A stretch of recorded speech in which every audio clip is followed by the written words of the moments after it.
একবার সেবা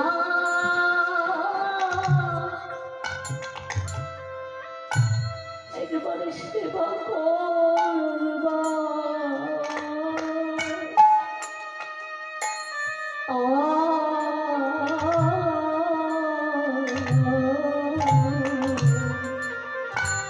একবার কৃপা তাই গৌর হরি বল হরি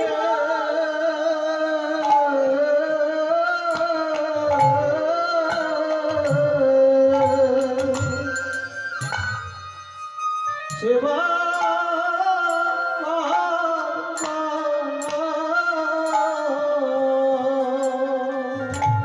একবার কৃপা করে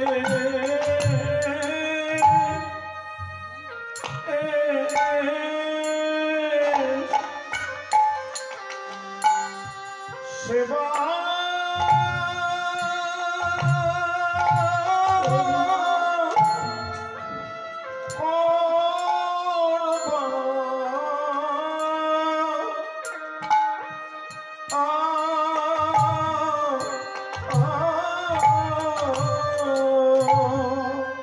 তোকে সেবা দেবার মতো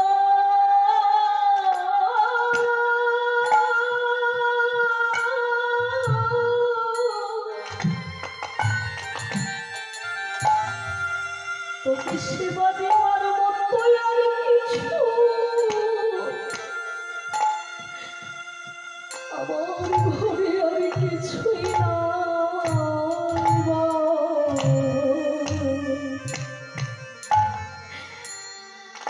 নিমাইরে তুই নিজ গুণে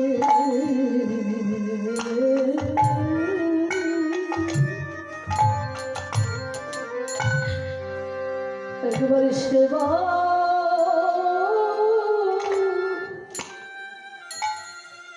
তুই একবার সেবা করবা তোমায় দেবার মতো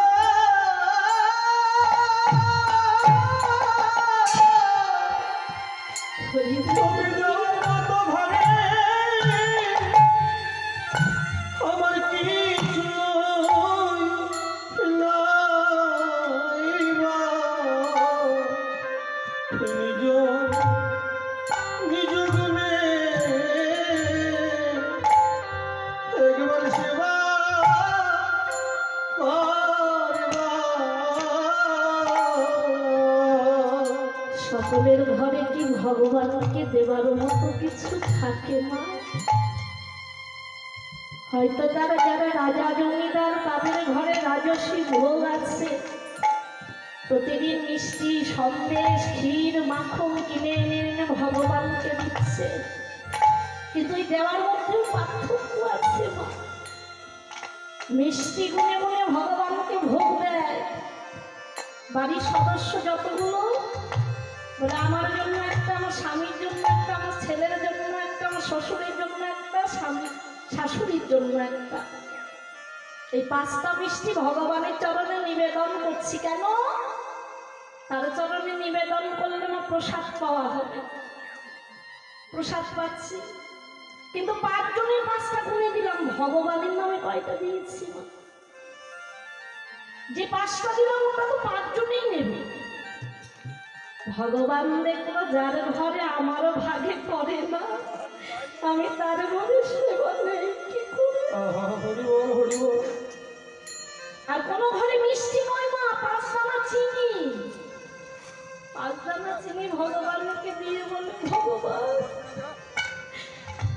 এই অভাগীদের ঘরে তোমায় দেবার মতো তো কিছু নেই, এই 5 দানা চিনি তোমার নামে নিবেদন করলাম। প্রভু তুমি নির্জনে সেবা করো প্রভু। ওই 5 দানা চিনির থেকে এক অংশ নিজেরও নেওয়া যায় না। ভগবান যদি পায়, ভগবান নিজে একা নেয় না, ওই ভক্তদের জন্য রেখে ভগবান তারপরে সেবা করে। সবাই তো সেবার উপযুক্ত হয় না, সেবা দিতেও পারে না। সচিমাতা নিজে দাঁড়িয়ে বলল, নিমাই রে আমি মা হতে পারি, কিন্তু তোর সেবার মর্ম আমি জানি না। তাই গৌর হরিবল হরিবল। আমি মা হতে পারি, কিন্তু সন্তানের কোনটা ভালো লাগে আমি জেনে বুঝেও তার মুখে তুলে দিতে পারি না রে নিমাই। ও নিমাই, তাই যে জল বাতাসটা তো গ্রহণ করে নিমাই। এই জল বাতাস ছাড়া এখন তো আমি তোকে দিতে পারবো না কিছু। বারবার মাই জল বাতাসা নিয়ে নিমাইয়ের কাছে নিয়ে গেছে। নিমাই একবার সেবা করো বাবা, ভেবে নে বাবা, এটাই মনে। আমরা অনেক সময় বাচ্চাদের ভুলিয়ে রাখি বাবা। বাচ্চারা যদি কোনো কিছু বাইনা করে আমরা বলি বাবা এই জিনিসটাই ওটা নেই, বুঝতে না পেরে তারা ওটাই নিয়ে নেয়, ওটাতেই খুশি থাকে। কিন্তু যে জগৎকে বুঝাই তাকে বুঝাবে কে মা? মা একটি বাতাসা এনে দিয়ে বলবো নিমাইয়ের দেখে সন্তুষ্ট হ, নহি গোয়ালিনী কোথা পাবো না কে বিষম হইল মনে, শুনেছি পুরাণে নন্দের ভবনে সেই সে আমার ঘরে। তাই নিমাই রে, এইটুকুই তুই সেবা করে নিমাই, আমি আর কিছু দিতে পারবো না রে নিমাই। ক্ষীর নেই, নবনীয় নেই, ছানাও নেই। পরজন্মে যদি রাজরানী হই, যদি তোর মতো সন্তান তোকে যদি আবার পাই, তাহলে তোর বদলে আমি ক্ষীর সরমাখন তুলে দেব। নিমাইকে জল আর বাতাসা দিয়ে মা সান্ত্বনা দিত। বৈষ্ণব মহাজন এক পাশে দাঁড়িয়ে দাঁড়িয়ে বলতে, হঠাৎ করে কিছু